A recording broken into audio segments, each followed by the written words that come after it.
Report, Mark Oppold and Todd Horwitz live from Chicago. We are 10 minutes to the top of the hour. Clock says time for our livestock update, so let's get that done.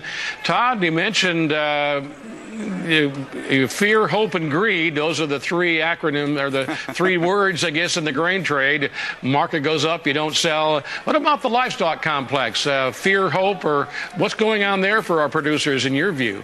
You know, it's always the same, Mark. You know, we've got the emotions that drive markets. It's not really the fundamentals. So I think what we've got here, what we're seeing in the livestock market is exactly kind of what we looked for. You know, if we look at August fats, we're looking at 117, which is a key area. We've been bouncing on both sides of that area, and I think that's an area you want to watch. I'm still bullish. I think they're going higher. However, again, you have to watch the trade because the markets leave what they call a footprint, okay? And the footprint is telling me that we're going to kind of churn around this area. We might make one more dip down, but all I'm looking for, conversely to grains, I'm only looking to buy cattle somewhere here at a lower level. And it may end up being 117, but I can kind of see by the footprint that we're churning back and forth around 117. Just like in feeders, we're hanging around below 145. That 140 area comes in play, 140 to 145, and above 146, that 152 level comes into play.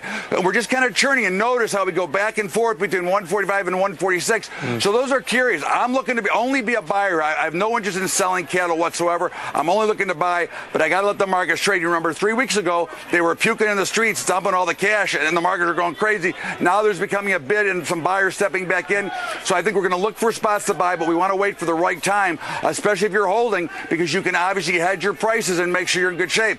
And the hog markets are certainly looking like they're trying to break out one more time. So I think this is really the last stand here, and they have a chance to really go. We've gotten, August has got way up there now, so we can continue. We might see a quick run to higher prices in the hogs, but I think looking at the pattern and the backwardation coming back into the end of the year, I think this will be the last run here in the hog market, but I think we can capitalize and make some cash here. Yeah, I was interested to hear your thoughts on the hog. You said if we get above the 84, 83, 84 mark, we can go up to 85 or 6 or 7, and that's exactly what we're doing, so appreciate your thoughts there. And so 87 might be, I guess what you're saying is July, August, 86, 87 might be near the top.